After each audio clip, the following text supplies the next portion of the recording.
C'est parti. Ok. Alors, juste un mot, quand même un mot pour dire que la Midrashet Yehuda Manitou, on est toujours très heureux d'écouter Ariel. Voilà. Ariel, tu as la parole. Bien, alors la proposition que j'ai faite à Midrashet Yehuda, c'était un cours sur la révolte de Bar Korva, archéologie et sources juives. J'ai parlé avant-hier avec le Rav Menachem Ackerman. On va essayer de ne pas trop se piétiner les uns les autres. Donc, Ackerman et Rav, ils ont plus des cours de Torah, et moi je vais plus aller sur l'architecture, sur l'archéologie, pardon. Bien sûr, avec Chazal et voir comment ça tourne dans les textes. Et je vais partir de l'archéologie. Je veux encore dire une chose, c'est que malheureusement, les personnes que vous voyez sur la droite de l'écran, Nissim Azoghi, qui était le directeur adjoint de Maïmonide, décédé il y a quelques temps du corona. C'était un grand ami. On visite 3 semaines par an, on était ensemble à traverser le pays, à visiter la Pologne. Et je voudrais lui dédier ce cours. Je l'ai mis à droite, comme je m'en rappelle, plein de vie. Et on commence. Ce cours est basé essentiellement sur 2 sources. Une source à droite, Etz Erez, c'est un livre écrit par le Rav Zini, ancien rabbin du Technion, rabbin Rosh Yeshiva de la Yeshiva Or Yeshua, dont j'étais l'élève. Dans la deuxième partie de ce livre, il y a un article d'une centaine de pages sur Bar Korva, et à gauche, le livre de Chaim Kulitz sur Rosh Lachamim, sur Rabbi Akiva, qui traite aussi énormément de la révolte de Bar Korva dans les sources. Et on est parti. Alors, qu'est-ce qui se passe en Israël à l'époque romaine? Ça ne va pas très facile entre les Juifs et les Romains. J'ai fait un bref récapitulatif. En moins 63, Pompée arrive en Judée, malheureusement invité par 2 rois juifs qui se font la guerre, Yochanan Orchonos et Yehuda Aristobulus, qui invitent Pompée à régler leurs différends. Pompée arrive et Rome s'installe. Finalement, on va voir quelques années plus tard la révolte d'Antigone et d'Édépartes qui va essayer de jeter les Romains. Ça va mal finir et c'est Hérode qui va être nommé roi par les Romains. Quand Hérode décède en moins 4, ce que les textes juifs appellent Pulmus Varus, la révolte contre Varus, le gouverneur romain. En 66, la grande révolte qui finira en 70 par la destruction du temple et en 73 avec la destruction de Masada. Et c'est pas fini. On va se révolter encore en 132, la révolte de Bar Korva contre l'empereur Adrien. Et on oublie des fois qu'il y a eu aussi en 115-117 une révolte qu'on appelle dans les textes juifs Pulmus sur Kitos, la révolte contre Kitos, et qui est une révolte de la diaspora. Et bon, on ne peut pas refaire l'histoire, mais malheureusement, d'après beaucoup d'historiens, si ces 2 révoltes avaient été synchronisées, la révolte contre Kitos et la révolte de Bar Korva, peut-être qu'on aurait retrouvé notre indépendance, parce que ces 2 révoltes sont des révoltes qui sont très dures à gérer par les Romains, on va en parler. Ils ont énormément de mal à se mesurer à ces 2 révoltes, mais comme elles ne sont pas synchronisées, ils vont d'abord en écraser une, et après, ils pourront consacrer toute leur armée à écraser la révolte de Bar Korva. Dans ces années, donc, on est après la grande révolte des Juifs, donc après l'année 73. Après l'empereur Titus, on aura Vespasien d'abord et Titus après. Il y aura Trajan, dans laquelle se passe la guerre de Kitos, et Adrien, contre lequel va se battre Bar Korva. Alors, le climat politique, on a à gauche un buste d'Adrien. La Gemara nous raconte une histoire que, juste la première ligne, Rabbi Yoshua ben Hanania Gazra Malchut Arsha'a Shebene Bet Hamikdash. À l'époque de Rabbi Yoshua ben Hanania, le mauvais pouvoir, le pouvoir romain, a décrété de construire le Bet Hamikdash. C'est très bizarre comme texte que ce soit les Romains qui décrètent de construire le Bet Hamikdash. En fait, c'est quelque chose qui a été fait 2 fois, une fois par Trajan et une fois par Adrien. Les empereurs romains sont très conscients que s'ils permettent aux Juifs de construire le Bet Hamikdash, les Juifs ont l'argent pour construire le Bet Hamikdash. Et une fois que l'argent est ramassé, eh bien, ils le prennent dans leur caisse et s'en vont avec. Ça a mal fini parce que les Juifs ont voulu se révolter du fait qu'Adrien a pris l'argent ramassé pour le Bet Hamikdash. Et le texte nous raconte que Rabbi Yoshua ben Hanania a rassemblé le peuple dans la vallée de Beth Rimon près de Tibériade et leur a dit, je vous raconte une histoire. Il raconte une histoire que La Fontaine nous racontera dans le lion et la cigogne, que le lion, le renard à la cigogne, dans le texte talmudique, il s'agit du lion et du Koré Mitzri. Donc, le lion avait avalé une brebis, il avait un os coincé dans le gosier. Il demande au Koré Mitzri, je ne sais pas le traduire en français, qui a un grand bec, de sortir cet os. Et après avoir réussi son opération chirurgicale, la cigogne, le Corée demande son salaire et le lion lui répond sois content d'avoir mis ta tête dans la gueule du lion et de l'être sorti vivant. Il dit Rabbi Yochanan ben Chania, c'est ça. Soyons contents de nous être mesurés à Rome et on est encore vivant. Ce n'est pas le moment de se révolter contre Rome, mais la révolte gronde. Alors, elle n'éclate pas à cette époque-là. Rabbi Yochanan ben Chania a réussi à la bloquer, mais elle se prépare en sourdine et elle va éclater quelques années plus tard, dirigée par Bar Korba. Et les Juifs se préparent donc à la révolte. Pour l'instant, pas officiellement, mais ils se préparent. Si vous regardez la carte à droite, vous voyez qu'il y a en fait deux cantons juifs en Judée de l'époque, dans le pays juif. Il y a la région de Jérusalem, la Judée elle-même, et près de Tibériade, la Samarie. Entre les deux, il y a une région jaune, c'est en fait le pays des Samaritains. Mais les masses juives habitent surtout dans la Judée, au sud, ou dans la Galilée au nord, et c'est là que seront les centres de la révolte. Les Juifs commencent à préparer des refuges, des cachettes, des stocks d'armes. Il y a en dessous un texte de Dio Cassius, qui est un historien romain. Il écrit quelques dizaines d'années après la révolte, mais il a accès aux textes et aux archives romaines. Et il écrit que les Juifs fabriquaient des armes défectueuses, les livraient aux Romains les refusaient, et après les Juifs les amélioraient et les gardaient pour eux.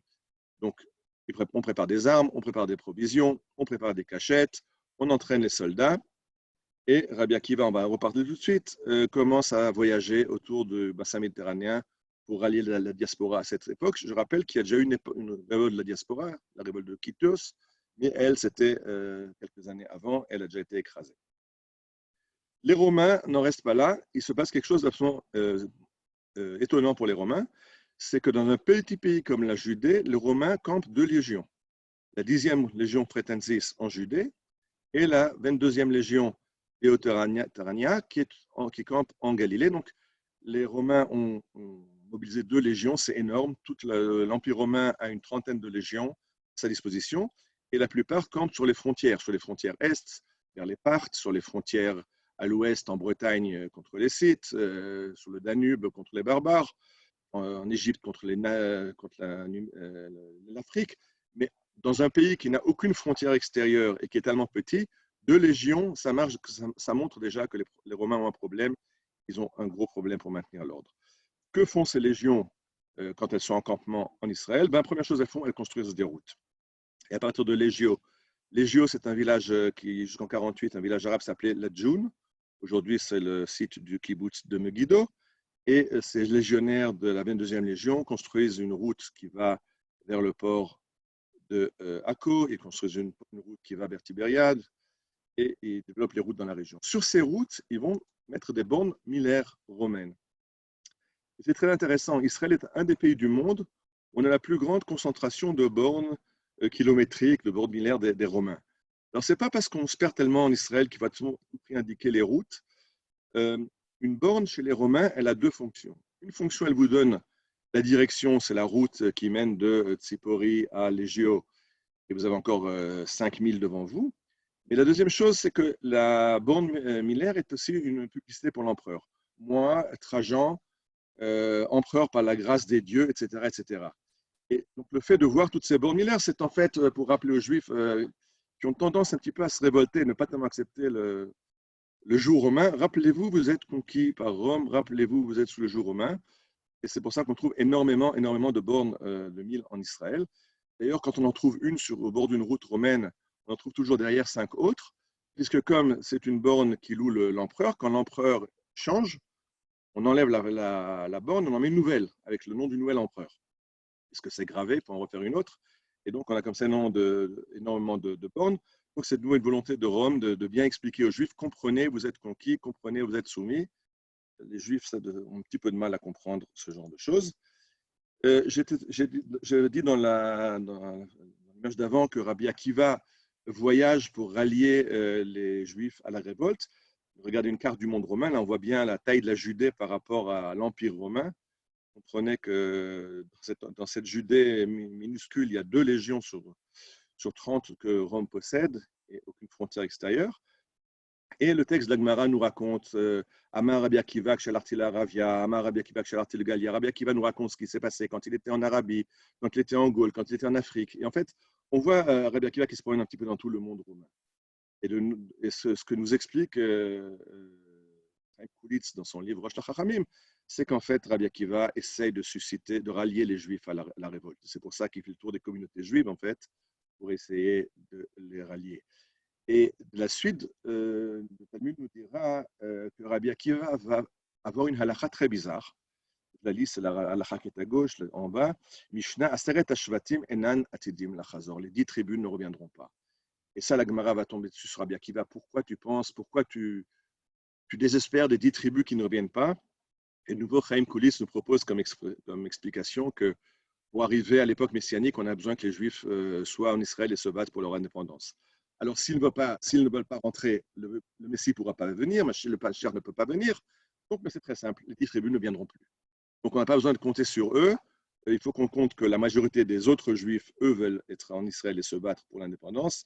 Et on peut déclarer l'indépendance d'Israël. C'est ce que veut faire Bar Korva et il est soutenu dans ça par Rabbi Akiva. Pour ceux qui demandent pourquoi Rabbi Akiva est écrit avec Q-U-I-V-A, souvent en Israël on écrit Akiva, A-K-I-V-A. C'est un rappel d'un ancien élève de l'école Akiba à Strasbourg. C'est comme ça qu'à l'école ils écrivaient. J'ai gardé l'écriture de l'école Akiba à Strasbourg. Comment les Romains réagissent à ces préparatifs et après à cette rébellion quand elle va s'engager? Eh bien, ils vont engager 12 légions. Ah, orthographe, engagé. 12 légions sur 28, c'est énorme. C'est-à-dire que un tiers de l'armée romaine se bat dans ce petit pays. Jules César, qui est le plus grand général romain, est rappelé de Bretagne, mais c'est l'autre bout du monde. Vous vous rappelez la carte de l'Empire romain. C'est l'autre bout de l'Empire. On ramène Jules César, qui a grand coup de rame et de trirème, ramène ses soldats pour se battre en Judée. Et on va trouver comme ça plus de 120 000 soldats romains de tous les pays du monde, puisque c'est 12 légions. Il y a des légions celtes. La 22e légion dont on a parlé tout à l'heure est une légion celte.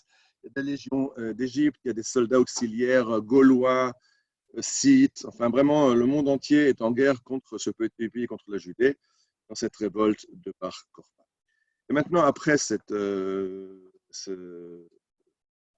topo de départ, on va passer un petit peu à fouille archéologique. Qu'est-ce qu'on a trouvé? Juste en regardant cette pièce que vous avez à droite ici, c'est très intéressant parce que hier, l'Office d'Antiquité vient d'annoncer qu'on en a trouvé une pièce identique dans les fouilles de Ir David juste cette semaine. Donc, c'est intéressant comme ça. C'est pour la fête de l'Akba Omer, on retrouve encore une de ces pièces de Bar Korba. Alors, on a retrouvé des pièces de monnaie romaine. Les Romains sont là. Les Romains sont là. En haut à gauche, c'est une pièce au nom de Trajan. La pièce en dessous est au nom de Adrianus. Vous voyez le nom ici sur le côté de la pièce. Quand je bouge la flèche, vous la voyez sur l'écran? C'est ce que j'indique. Je vais ici. Normalement, il y a un pointeur. Je ne sais plus où est-ce qu'il est. Bon, sans pointeur. Donc, et nouveau, la Gemara nous dit quelque chose de très intéressant. Amar Abaye bikshu lignos dinara hadriana turiana. Les Chachamim ont voulu interdire l'utilisation de ces monnaies. Alors d'abord, ça pose un problème de halakha, d'idolâtrie, puisque ces empereurs se sont déclarés dieux, donc on a un problème avec la divinité de ces gens sur ces pièces. Mais en fait, de nouveau, un des grands problèmes, c'est que ces pièces sont les pièces que les Romains ont volées quand ils ont proposé de construire le Beth Amikdash, que les Juifs ont rassemblé cet argent pour construire le temple, et du coup, cet argent est consacré au temple. Les Romains, après, fondent ces monnaies, les refrappent et mettent leurs empereurs dessus. Mais au début, certains Juifs ne veulent pas utiliser cet argent. C'est un argent qui a été consacré au Beth Amikdash. Et finalement, Chachamim vont trouver des permissions et on pourra utiliser ces pièces de monnaie qu'on retrouve aujourd'hui en archéologie. En 131, donc un an avant la révolte, on voit une pièce frappée par Adrien où à droite, il nous marque qu'il est venu Adventui Augusti Judae. Adrien fait le tour de l'Empire et il arrive en Judée, il visite ici. Et quand il va visiter ici, il va faire quelque chose qui va être très problématique au niveau des Juifs. Il va faire des travaux d'aménagement de la capitale des Juifs, Jérusalem, et va en faire une ville romaine païenne du nom de Ilia Capitolina. Alors, vous voyez à droite la pièce, on voit le bœuf qui laboure la ville, comme dit la Gemara, Charshu et Taïr, c'est la façon romaine de délimiter une nouvelle ville avec des bœufs qui labourent. Derrière, on voit l'étendard de la 10e Légion. Autour, Colonia et Ilia Capitolina. Et si pendant longtemps on s'est demandé est-ce que c'était une réaction romaine, une punition à la révolte, aujourd'hui on sait que cette pièce date de 131, donc elle est avant la révolte. Et la révolte éclate à cause de cette romanisation de Jérusalem, et ce n'est pas que Jérusalem devient romaine en punition après la révolte. Donc Adrien empêche de reconstruire le temple, construit une ville romaine, et ne fait qu'ajouter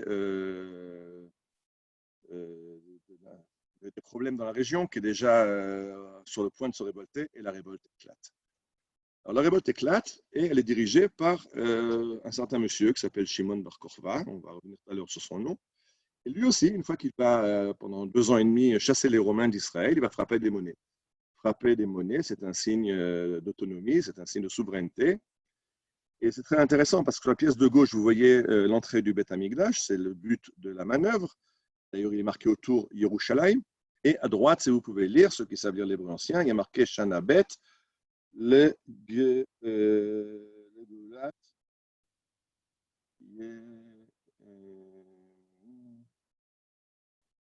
Yerushalayim. Donc, c'est pour la liberté de Jérusalem. Non, pardon. Israël, le Geulat Israël. La délivrance d'Israël. On a pris une monnaie où on a Shana Bet, la 2e année de la révolte. On a une monnaie, la 3e année de la révolte, où il a déjà marqué le Kherut Yerushalayim, il a déjà libéré Jérusalem. Maintenant, on va un peu s'attacher à cette monnaie, qui est très intéressante. Parce que cette monnaie, qu'est-ce qu'on a vu dessus? On a vu dessus, en fait, si vous regardez bien, il y a un loulav au centre, à droite et à gauche, Hadas et Arava, et à gauche, en bas, vous voyez le Hétrog. Donc, Rabbi Akiva a mis les 4 espèces. Alors, sur une face de la pièce de monnaie, on voit le Beth Amikdash. Donc, ça, c'est le but de la révolte. C'est sur l'autre, on voit le loulav. Alors, c'est très intéressant parce que le loulav est un signe de victoire. Je rappelle, en France, on a des palmes académiques, les palmes de la victoire. Le palmier est quelque chose qui rappelle la victoire. Sur les pièces romaines, le palmier est souvent un symbole de victoire. Quand Titus avait frappé des pièces de monnaie après la prise de Jérusalem, Judea Capta, on voit la Judée assise sous un palmier. Le palmier est un signe de victoire. Et d'ailleurs, Sukkot, il ne faut pas s'y tromper. Sukkot, c'est la fête des nations, mais c'est la fête de la confrontation avec les nations. Donc, c'est bien ce que dit Rabbi Akiva. Je rappelle qu'on est confronté à toutes les nations. On a des légions qui viennent de tous les pays du monde romain se battre à Jérusalem. Et ce que dit Rabbi Bar Korba, c'est qu'on va gagner. Et donc, met ce signe du loulav. Je rappelle, il y a un très beau midrash qui nous dit pourquoi est-ce qu'on prend le loulav à Sukkot. Et le midrash nous dit parce qu'on sort de la confrontation, on sort du jugement de Rosh Hashanah, de Yom Kippour. Et quand on voit 2 personnes qui rentrent au tribunal pour être jugées, et quand on les voit sortir, comment sait-on qui a été innocenté, qui a gagné le procès? Celui qui sort avec ses armes est celui qui a gagné le procès. Donc, quand on sort avec le loulav, alors on a gagné. Donc, le loulav, c'est l'arme juive qui parle de victoire, donc il met ça sur sa pièce de monnaie.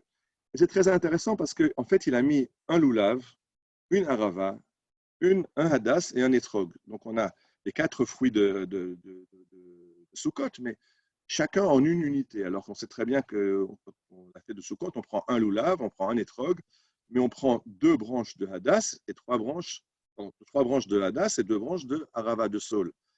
Et c'est de nouveau formidable parce qu'on a une Mishnah qui en parle. Rabbi Ishmael Omer, Shlosha Hadassim, Ushte Aravot, Lulav Echad, Etrog Echad. Exactement la halakha comme nous la connaissons. Là-dessus, j'ai mis en rouge en bas, Rabbi Akiva Omer, que Shem chez Lulav Echad, Ve'etrog Echad, Kach Hadas Echad, Ve'arava Echad. De la même façon que le Lulav, il y en a un, et le Etrog, il y en a un, alors les myrtes et les sols aussi, un. Donc on voit que non seulement Rabbi Bar Korba, sur cette pièce, nous parle d'autonomie juive, puisqu'il frappe la monnaie, il nous parle de victoire, puisqu'il choisit les symboles de Sukkot et de la palme, mais en plus, il fixe la halakha comme Rabbi Akiva, qui est son mentor, qui est le rabbin qui le soutient, qui est derrière lui et qui soutient la révolte. Donc, c'est intéressant de voir comment même une pièce de monnaie peut être un soutien ilchatique, de montrer que Bar Korba a choisi son camp, il est du côté de Rabbi Akiva. Une autre trouvaille qu'on a fait dans les grottes de la mer Morte, on a trouvé déjà 5, ce sont des poids étalons, des poids et mesures. Or, de nouveau, il s'agit d'un signe de souveraineté, puisque quand on dirige un pays, alors la Mishnah nous dit, Tanu Rabbanan, lo yelcham lamed shema b'nir agardamim lamidot, c'est une mitzvah d'avoir des contrôleurs qui vérifient sur les marchés que les poids et les mesures sont exacts, qu'il n'y a pas de tromperie sur le marché. Et donc, Bar Korva, qui se sent déjà maintenant investi de la royauté d'Israël, en tout cas, il se présente comme Nassi, parce que sur ce poids, il y a un poinçon qui dit Shimon ben Kusva Nessi Israël ou Parnassa. Il se présente comme le prince d'Israël, comme le Nassi. Et il dirige les marchés et vérifie que les transactions se font d'après les normes et que les poids sont corrects. Donc, on a vraiment chassé les Romains et on a réinstauré une autonomie juive à l'époque de Bar Korva. Un des grands problèmes, comment s'appelle ce monsieur? Alors, je dis qu'on a un chef de la révolte qu'on a l'habitude d'appeler Bar Korva. On a un problème parce que dans les textes, on trouve le nom de Bar Korva, on trouve le nom de Bar Kozva. Et en fait, ces noms-là ont une signification. Bar Korva, c'est le fils de l'étoile. Bar Kozva, c'est celui qui a déçu. Kazav, c'est un mensonge. Mourzav, c'est déçu. Et donc, les rabbins, ceux qui sont pour Bar Korva, qui pensent que c'est le Mashiach, qu'il va réussir dans son entreprise, on pense à appeler Bar Korva. Ceux qui pensent que c'était un échec vont l'appeler Bar Kozva. Et Nouvel Agmar nous dit que Rabbi Shimon Bar Yochai, l'élève de Rabbi Akiva, disait, du nom de son maître, que son maître disait Darar Kochav Miyakov, Darar Kuzba Miyakov, que le nom apparemment c'était Kuzba, mais Rabbi Akiva l'appelait Bar Korva, le fils de l'étoile, d'après le verset qui nous dit que le Mashiach sera une étoile filante dans le sire de Jacob. Et donc Rabbi Akiva voit effectivement Bar Korva comme le Mashiach, puisqu'il remplit les clauses, il secoue les joues des Romains et il réinstaure une autonomie juive. Il y a une ville en Judée qui s'appelle Kozeva, on a ça dans le texte d'en bas, dans Divrei Yamim, Veokim Banche Kozeva. Donc apparemment, Bar Korva, Bar Kozeva était quelqu'un qui habitait ce village de Kozeva en Judée, du nom de Shimon. Et on a une grande chance, c'est que dans les années 50, dans les fouilles que Yigael Yadin fait dans la région de En-Gedi, il trouve des lettres écrites par Bar Korva. Et la lettre que j'ai mise à gauche, ce qui est dans le rectangle rouge, Mishimon ben Kusba. Alors maintenant, on sait son nom, il s'appelle Shimon ben Kusba ou Bar Kusba, et qu'après, on a transformé en Bar Koziva ou en Bar Korva, selon qu'on est pour ou contre sa révolte. Mais son nom, il l'écrivait lui avec un signe, avec un sameur, pardon, Bar Kusba. Shimon Bar Kusba, donc c'est le nom de ce chef de révolte. Le grand problème qu'on se pose aussi souvent, est-ce que ce monsieur était quelqu'un de religieux, de pas religieux? Alors d'abord, on voit qu'il a un maître, Rabbi Akiva, j'en ai déjà parlé. Mais on a trouvé aussi d'autres lettres. Et la lettre que je vous présente maintenant, c'est une lettre qu'on a retrouvée nouveau dans le désert près d'En-Gedi et qui enjoint Menaché de Kiryat Aravia, donc de El Aroub dans la région de Gush Etzion d'aujourd'hui. Et Bar Korva lui dit, je t'ai envoyé 2 ânes pour que tu les envoies chez Yonatan ben Ba'aïn et Masbala, qui sont les commandants de la révolte à En-Gedi au bord de la mer Morte. Là-bas, il y a un oasis et là-bas poussent les palmiers, les étrogim. Alors là-bas, prends un chargement de loulab et d'étrog et envoie-les dans mon camp. Et toi, de chez toi, El Aroub, c'est la région donc j'ai des Gush Etzion, une région plus pluvieuse. Là-bas, il y aura des Haravot et des Hadassim. Alors de chez toi, envoie des Hadassim, des Haravot. Et attention, je l'ai mis en gros, Vhatken Otam. Attention, prends la Trouma, le Maaser, fais tout dans les règles et envoie ça au camp. Il y a d'ailleurs dans la suite de la lettre une petite menace. Attention, si tu ne fais pas, tu auras à répondre devant moi. Donc on voit que que Bar Korba s'occupe de fournir le loulav, les haravot à ses soldats. On voit qu'il prend le maaser et la trouma. Il se conduit d'après les règles, même si ce n'est pas rabbin. C'est pour ça il y a Rabbi Akiva. Le judaïsme n'a jamais demandé au Mashiach d'être rabbin, il a demandé d'être un chef de combat. Damelech était combattant et c'est ce qu'a vu Rabbi Akiva quand il a dit Bar Korva et le Mashiach, il est en train de chasser les Romains d'Israël. J'ai dit tout à l'heure qu'on a préparé des cachettes. Alors ça, c'était la grande découverte des années 80. En fait, toute la région de Juda, de la plaine côtière, dans la région de Beth Gouvrin, Beth Shemesh, c'est pas une région, c'est un gruyère. Le sous-sol est creusé, il y a des kilomètres et des kilomètres de grottes. Alors, vous voyez, c'est des grottes où il faut ramper dedans. Vous voyez qu'on voit à gauche quelqu'un qui sort d'une ouverture. C'est des boyaux dans lesquels on ne peut que ramper. À droite, vous voyez le petit garçon, de nouveau dans un boyau, il faut ramper. Regardez la taille de l'ouverture par rapport au garçon. Et regardez que ce boyau n'arrive pas au sol. Après, il faut une échelle. Alors, de quoi s'agit-il? Bar Korva a fait creuser des cachettes, des grottes dans lesquelles ces soldats peuvent se cacher, des grottes dans lesquelles on peut entreposer des armes, on peut entreposer de la nourriture, et surtout on peut se cacher des Romains. Et il suffit de cacher l'entrée de la grotte et on sort de terre, on fait un coup de main, on attaque les arrière-postes romains et on revient se cacher dans ces grottes.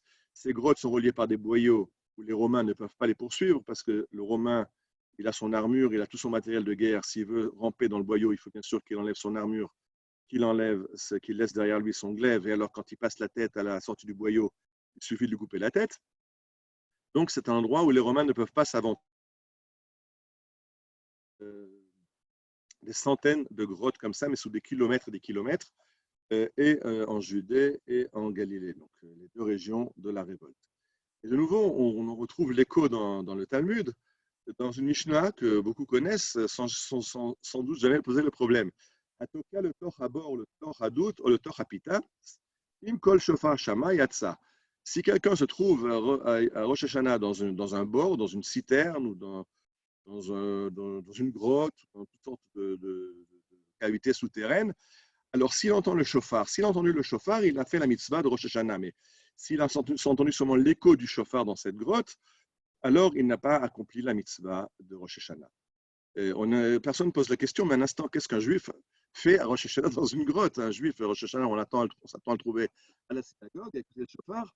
Et le Mishnah nous parle d'un juif qui se trouve dans une caverne, dans une grotte, dans un trou, et qui entend le shofar. Alors oui, effectivement, c'est une situation qu'on a connue à l'époque de Bar Korva, qu'on retrouvera à les périodes de l'Inquisition chez les Marans, qu'on retrouvera dans la Shoah, où un juif se cache et veut écouter le shofar. Mais c'est vraiment, quand la Gemara elle en parle, elle, à l'époque de Bar Korva, où les juifs sont sous terre.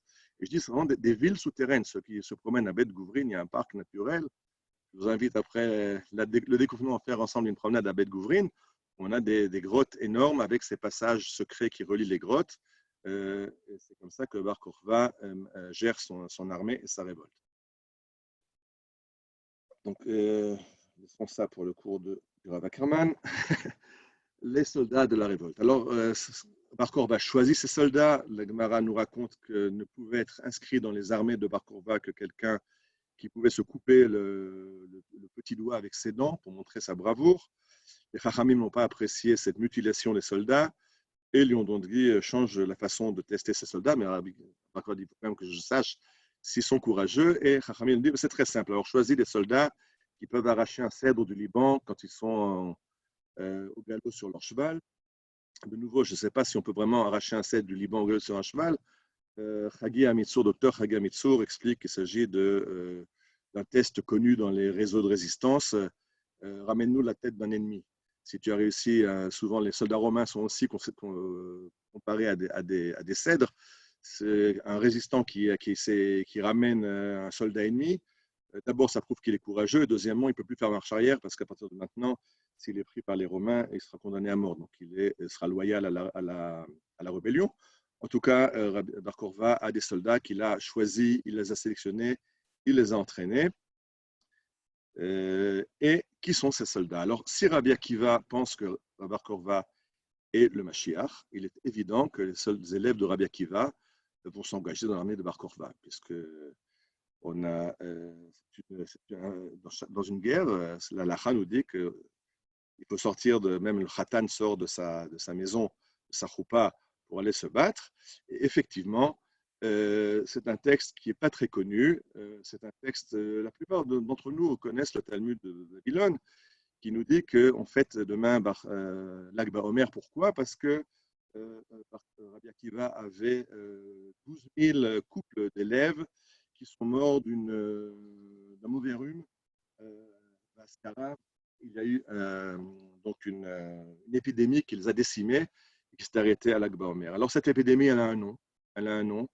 Rav Shira Gaon, donc, qui est un des derniers Gaonim, écrit un historique du peuple juif.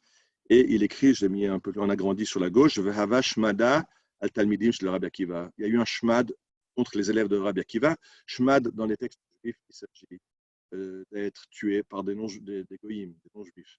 Donc, on voit cet écho que les élèves de Rabbi Akiva ont été tués par les Romains dans ce shmad.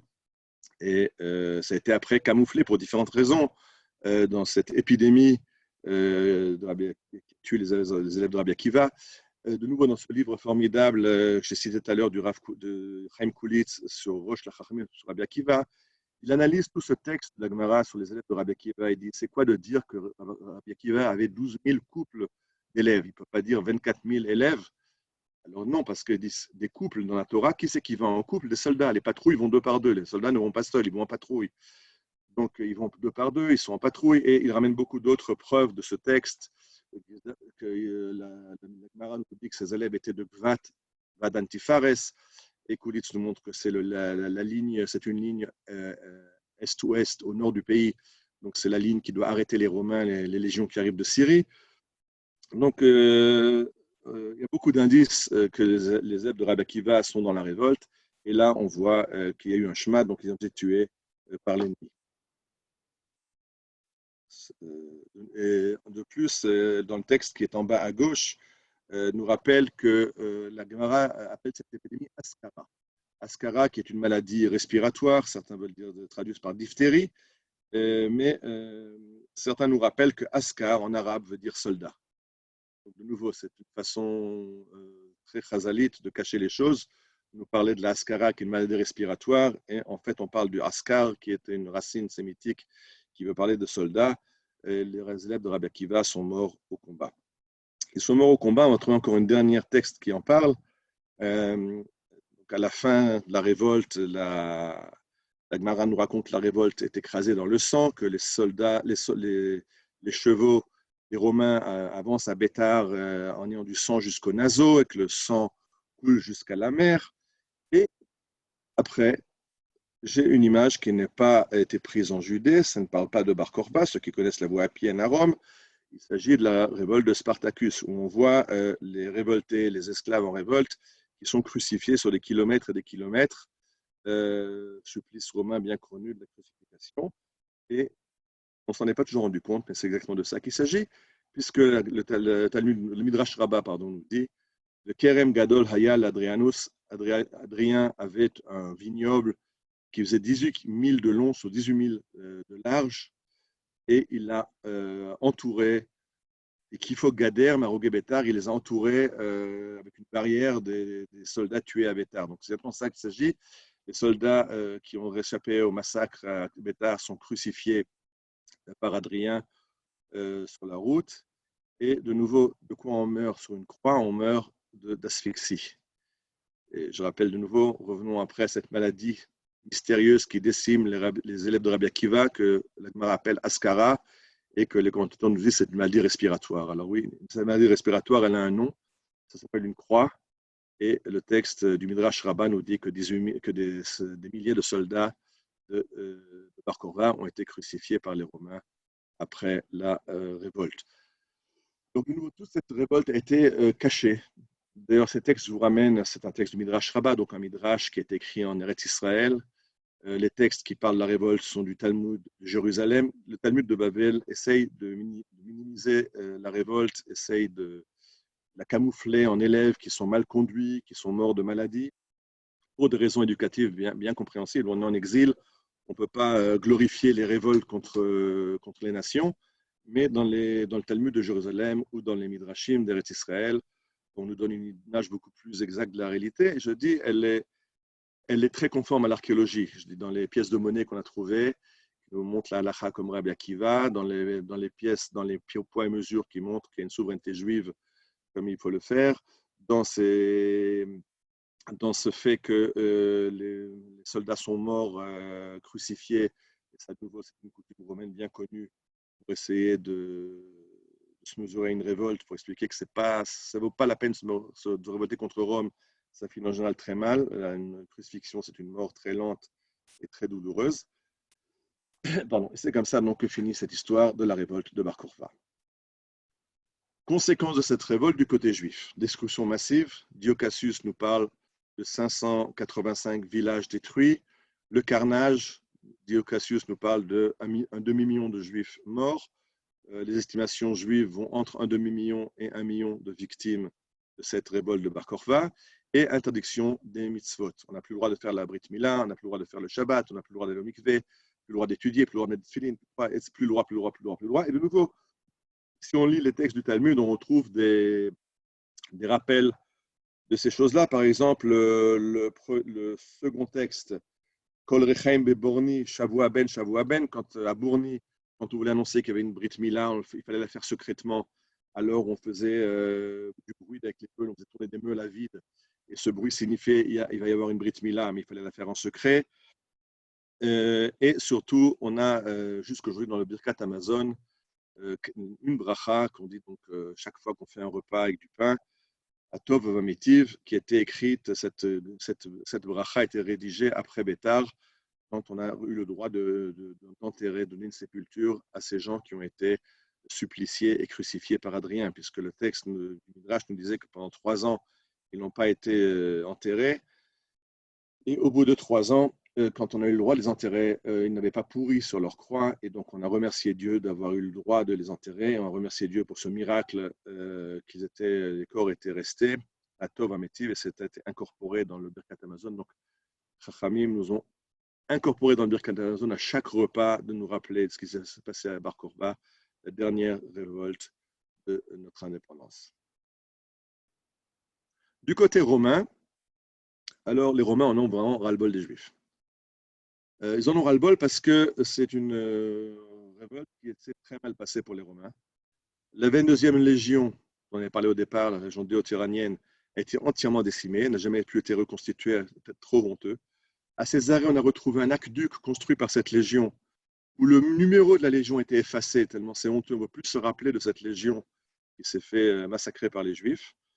On ne veut plus entendre parler, Adrien ne veut plus entendre parler de la Judée et des Juifs, alors il décide de renommer ce pays la Palestine. Tous ceux qui utilisent ce vocable de Palestine, ça a été sorti des oubliettes par Adrien, c'est le nom qui rappelle les Philistins, qui est ce peuple qui est de l'époque biblique, qui n'existe déjà plus à cette époque-là, que Adrien sort des oubliettes pour faire oublier les Juifs parce qu'il en a marre. Et un triomphe très problématique. Un triomphe problématique, si vous regardez la phrase qui est en bas, en général, quand une armée arrive, d'abord on va faire un petit film de ce qu'est un triomphe romain. Les bateaux arrivent, vont à Rome, ramènent les soldats et le butin à Rome. C'est un film de David. אלי רומא מובלים בראש התהלוכה, ואחריהם שטף אדיר של שלל מלחמה, כלי כסף וזהב של רבים, יצירות אומנות וחיות נדירות. בר אינו יכול להעלים את הכאב הנורא שאותו הם נושאים בליבם. Et là, les soldats sont en général amenés pour être exécutés. Et le général va au Sénat et annonce que si vous et vos enfants êtes en bonne santé, alors moi et mon armée aussi sommes en bonne santé. C'est le salut classique qu'on retrouve dans toutes les annales romaines d'un général victorieux. Jules César, quand il revient à Rome, il supprime cette phrase parce qu'il ne se porte pas bien, son armée non plus. La 22e légion a été entièrement décimée, la 4e a laissé la moitié des effectifs. En tout cas, les Romains laissent énormément de soldats sur le terrain. Et j'ai dit, si cette révolte avait été synchronisée avec la révolte de la diaspora, peut-être bien qu'on aurait réussi à secouer le joug romain. Malheureusement, ça n'a pas été le cas.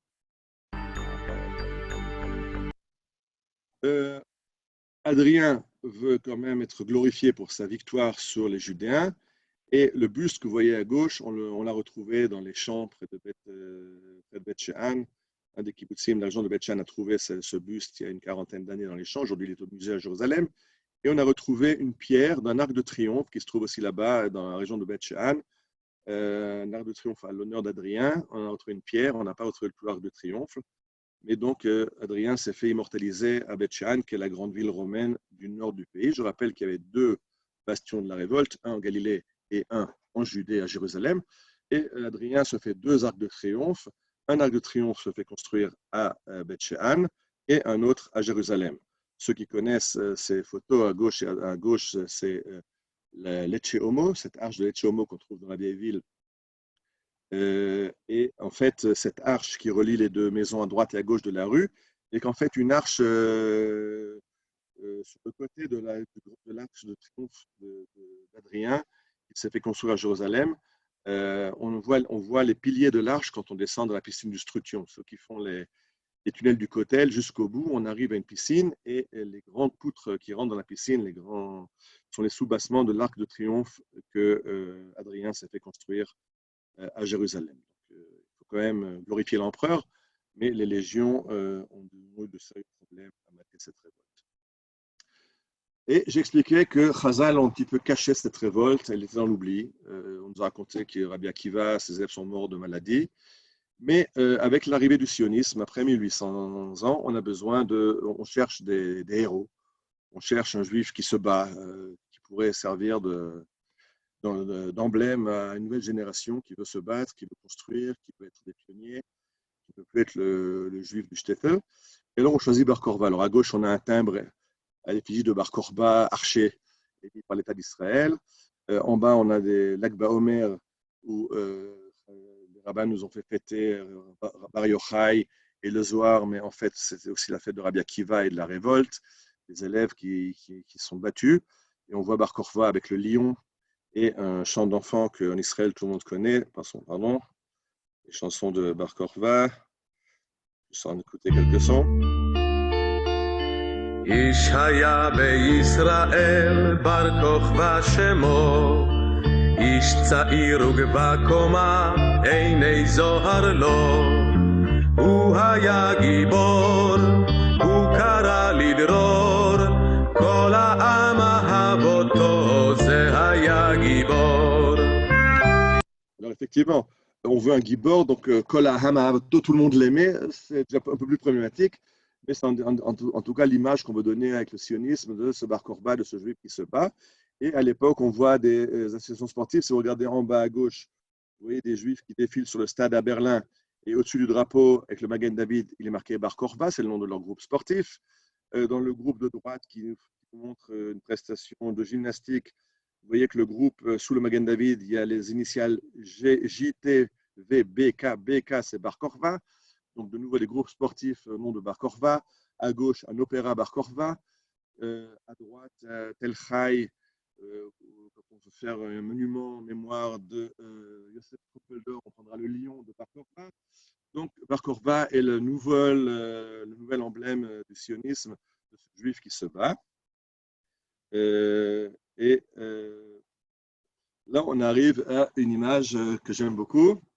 C'est une image que je vous ai préparée. Ce qu'on voit à droite, on voit Yigael Yadin en général de l'armée d'Israël. À gauche, on voit le même Yigael Yadin en tenue d'archéologue qui est en train de guider Levi Eshkol, le Premier ministre, à Masada. Et en dessous, on voit un extrait d'une lettre de Bar Korba que Yigael Yadin a retrouvé dans le désert de Judée, près de Masada. J'ai étudié au Technion à Haïfa. Pour que les étudiants aient une tête bien faite et pas seulement bien pleine, alors on nous demande de faire aussi des études de matières qui ne sont pas scientifiques. Et j'ai eu la grande chance d'étudier 2 matières chez Israël Eldad. Israël Eldad, qui était un des 3 chefs du Lehi, des combattants de la liberté d'Israël, dans les groupes de combat contre les Anglais. L'idéologue du groupe de Lehi, c'était Israël Eldad. Après l'indépendance, Ben Gurion a interdit aux universités de lui donner du travail, et le Technion est le seul qui enfreint les ordres de Ben Gurion, et Israël Eldad s'est retrouvé prof au Technion. Et il nous disait, au cours, on regardait le clin d'œil de l'histoire, l'humour de l'histoire, Sar HaHistoria, de Dieu, Yigael Yadin était le chef de l'armée d'Israël en 1948. Puisque le général en chef Yaakov Dori était malade et qu'en fait, Yigael Yadin, qui était chef des opérations, c'est lui qui a dirigé les combats de la guerre d'indépendance de 1948. Et donc, Israël Eldad nous disait de regarder les dernières lettres, les lettres du dernier général qu'on a eu dans une armée juive il y a près de 2000 ans, ont attendu sous terre 2000 ans pour que le prochain général d'une nouvelle armée d'Israël soit lui qui trouve ces lettres et les publie. Alors, cette continuation de Bar Kokhba à Yigael Yadin, de l'État de Judée d'il y a 2000 ans à l'État d'Israël de notre époque. Ce qui a raté à l'époque, réussi aujourd'hui. Et alors, l'image qu'on voit maintenant, c'est le Rav Goren et le Rav Ovadia Yosef, qui étaient les deux grands rabbins d'Israël. Yigael Yadin, qui fait donc des fouilles dans la région de Masada et dans la région de En-Gedi, trouve donc ces grottes avec des lettres de Bar Kokhba, mais il va retrouver des lettres, il va retrouver un sceau, il va retrouver des poids et mesures, il va retrouver des pièces de monnaie, mais il va aussi retrouver des ossements, des squelettes de soldats de Bar Kokhba. Et donc là, s'en mêle le Rav Goren qui dit bon, des ossements de soldats juifs d'il y a 2000 ans, il faut les enterrer. Ça, c'est évident. Dès qu'un archéologue trouve des squelettes anciens, il faut les enterrer. Ça, c'est la halakha. Mais des Rav Goren, c'était des soldats qui sont tombés dans le combat pour la liberté d'Israël. Et donc, c'est à Tzahal de leur donner une sépulture militaire. Et le Rav Goren va convaincre l'armée, va convaincre le gouvernement et va organiser les funérailles de ces soldats après 1800 ans, donc des soldats qui sont morts dans la bataille près de la mer Morte, qui ont attendu 1800 ans dans une grotte, que l'État d'Israël va leur donner une sépulture. Alors on voit dans la cérémonie après l'enterrement des ossements, Menachem Begin, qui est Premier ministre, qui fait un discours, qui fait le respect de ces soldats. Et je vais même te montrer un petit film, c'est pas très long, c'est un peu en hébreu, c'est pas grave. Ariel, ça a eu lieu où? L'hélicoptère qui transporte le Rav Goren, le Rav Yosef, les invités, qui vont en hélicoptère sur le bateau qui est מחליט הרב גורן לטמון את עצמותיהם של הלוחמים בסמוך למקום שבו הם נפלו, כמתי מצווה שמקום קבורתם בסמוך למקום נפילתם. על צה"ל מוטלת המשימה. מסוקים ממריאים היום מירושלים ומתל אביב, לוקחים את המוזמנים, היעד נחל חבר. עם ירידתנו מהמסוק, מקבלים את פני המוזמנים הנכבדים, חיילים רומאים. Qui puisse chanter Kulam Ahavot, aide d'opposition de Bar Kokhba. Il y a aussi des gens qui sont opposés à ces obsèques tardives et qui ont manifesté en forme de soldats romains chassés par l'armée pour permettre la cérémonie.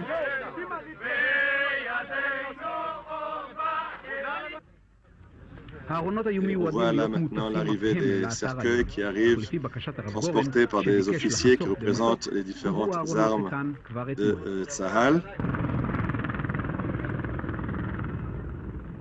מול קומץ עיתונאים עומד קומץ מוזמנים. פורסם כי 300 איש הוזמנו. בשטח ראינו עשרות אחדות. מספר החיילים עולה על מספר המוזמנים. רוב החיילים הם שעבדו והכשירו את המקום לטקס. Ceux qui écoutent, ceux qui arrivent à lire le texte en hébreu, vous voyez que ce n'est pas très positif. Le journaliste est assez contre. Yigael Yadin, lui aussi, a boycotté cette cérémonie, n'est pas venu à la cérémonie. Ça n'a pas été, c'était décision du Rav Goren et de Begin, tout le monde était d'accord. Et on voit donc des représentants de l'armée de l'air, de la marine, de l'armée de terre, qui amènent ces cercueils dans lesquels sont les ossements des combattants de Bar Kokhba.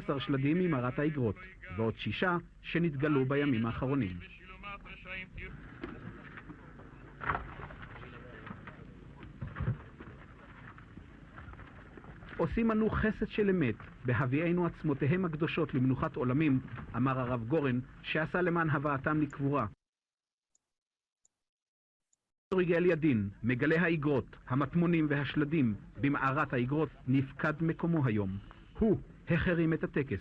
אומר כאן ברורות, אין ולא יהיה מאבק בין ההלכה לארכיאולוגיה.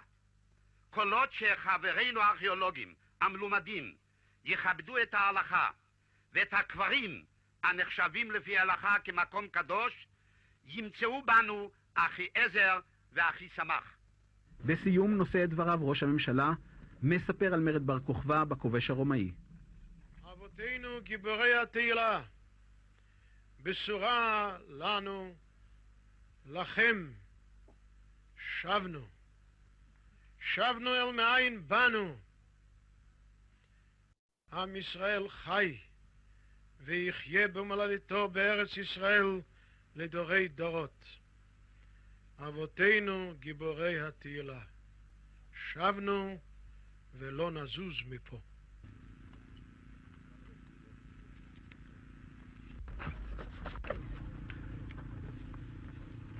שלושה מטחי כבוד המחרידים את המדבר משלוותו נועלים את הטקס הצבאי. טקס שארך 40 דקות ועלה כ5 מיליון שקלים. Voilà, vous avez entendu. Il faut rappeler combien ça coûte, que beaucoup ne sont pas venus. Bar Korva, Kola, Voto, Levin Kipnis au début du sionisme. Aujourd'hui, il y a beaucoup d'opposition. Yoshafat Arkavi, qui était général, a écrit que c'était une catastrophe, c'était un manque de maturité, cette révolte a détruit le peuple juif.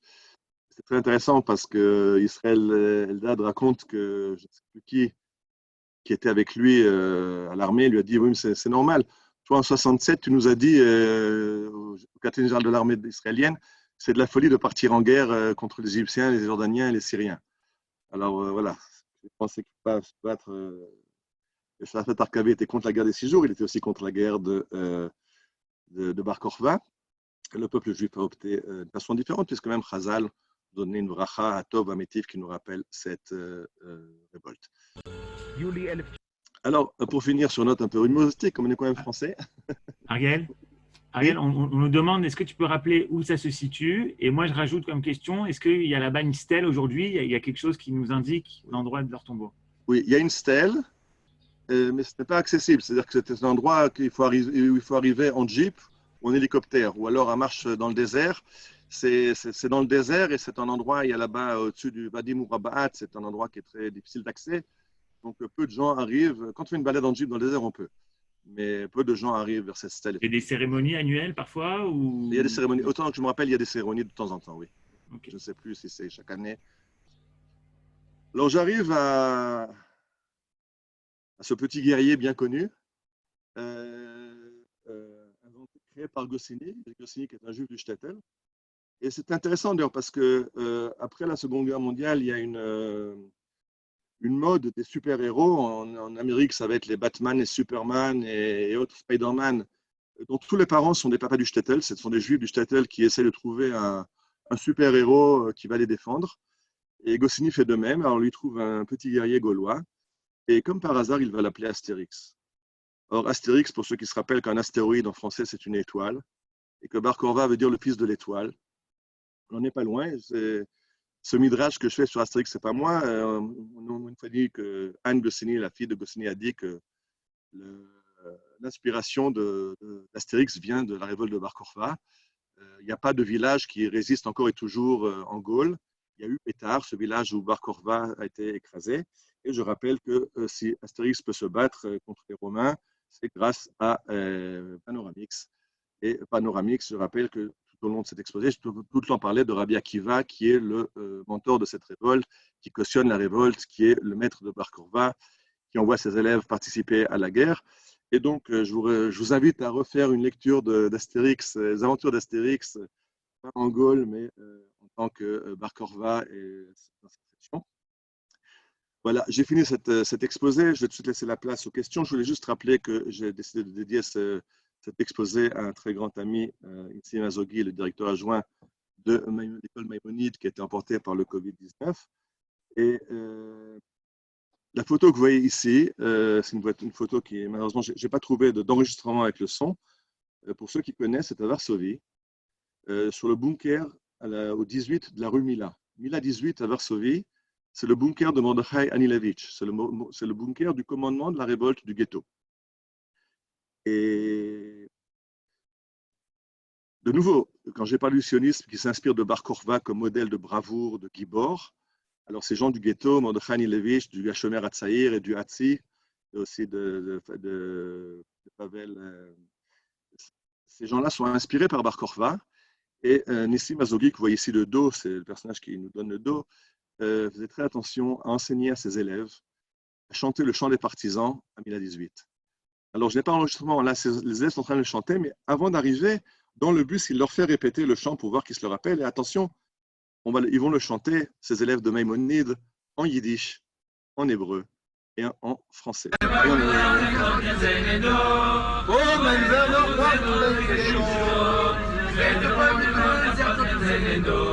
מארץ התמר עד יחד קורי, אנחנו פה במחרבות וייסורים, ובאשר טיבת דמנו שם תירא, הלא ינוח עוד רחמנו בגבורה, ובאשר טיבת דמנו שם נראה, הלא ינוח עוד רחמנו bigura. Le chant est écrit avec le sang des cœurs blessés, et des paliers d'un oiseau en liberté.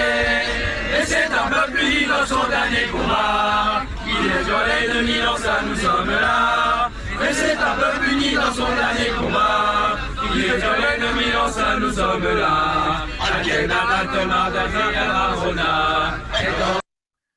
Bien, alors, Nissim Herzogui qui a consacré sa vie à former cette jeunesse, à cette fierté juive. Je pensais que c'est un cours sur Bar Korva, sur la fierté juive, sur la bravoure juive. C'était un cours qui était adapté à cette mission qui s'était donnée de former cette jeunesse juive de Maïmonide aux ces valeurs du judaïsme, d'Israël, l'amour du peuple juif, et la fierté d'être juif et de le défendre à tout prix. Voilà, j'ai fini cet exposé. Si tu veux gérer les questions, avec plaisir. Et Ariel, est-ce que tu veux ouvrir les questions qui sont en bas de ton écran? Ah, dans mon écran. Ok. Et une question maintenant que tu ouvres, une question qui est posée. Par la fin ou par le début ou par la fin? Je remonte au départ. Nelly, elle pose comme question, pourquoi tant de gens se sont opposés à l'enterrement des restes des soldats de Bar Korba alors qu'ils prenaient Bar Korba comme modèle? Je dis, aujourd'hui, au début du sionisme, on a voulu Bar Korba comme modèle de bravoure, comme modèle de secouer le joug des Romains. Avec le temps, on est devenu un peu moins militariste, peut-être plus un modèle de être plus pacifique, ne pas chercher la guerre à outrance. Et donc, il y a eu un certain décalage par rapport à Bar Korba. Et donc, il y a eu cette opposition à faire cette cérémonie militaire. Il y a aussi au coût que ça a coûté, puisqu'il a fallu amener des hélicoptères, etc. Donc, pourquoi tellement d'argent et pourquoi ça? Et ce symbole qui était très, très fort n'a pas été vu comme ça par tout le monde. Voilà. Comment exactement la Bar Korba a été vaincue? Les Romains ont découvert ce système de cachettes souterrains et ils ont commencé à enfumer les cachettes. Bien sûr, j'ai expliqué qu'ils ne pouvaient pas se promener dans les grottes, de grotte en grotte. Ils ont enfumé les grottes et ont fait périr les soldats qui étaient dedans. Après, Bar Korba, une fois qu'il a libéré Jérusalem, il se retranche dans Bétar, qui est une petite ville près de Souradassa, qui est un bastion imprenable, mais les Romains vont le prendre, vont mettre le siège et vont le prendre. Je ne veux exprès pas rentrer dans la… On n'a pas beaucoup comme j'expliquais, on n'a pas beaucoup de documents d'époque. On a les documents midrashiques, les documents du Talmud. Je ne veux pas rentrer là-dedans exprès parce que je laissais ça, je pense, à Rav Nachem Ackerman qui va faire un cours sur Bar Korba. J'aurais pu continuer beaucoup. Vous n'avez pas vu, mais ce diaporama, il y avait à peu près le double de diapos dans ce diaporama. Toutes les diapos qui étaient plus sur les textes, les analyses de textes rabbiniques, je les ai supprimées pour laisser ça aux rabbins qui vont faire leur cours après.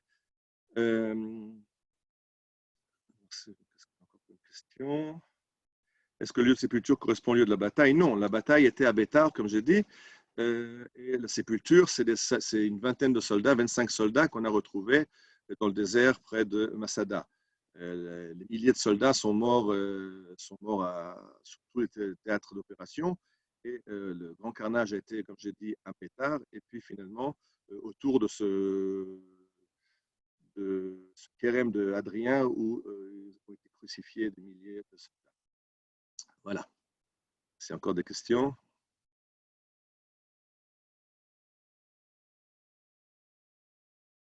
Je ne sais pas comment ça marche. Si quelqu'un a une question, il te demande à toi d'ouvrir le micro. Chacun peut ouvrir son micro. Je ne sais pas comment ça fonctionne. On va ouvrir les micros, ceux qui veulent.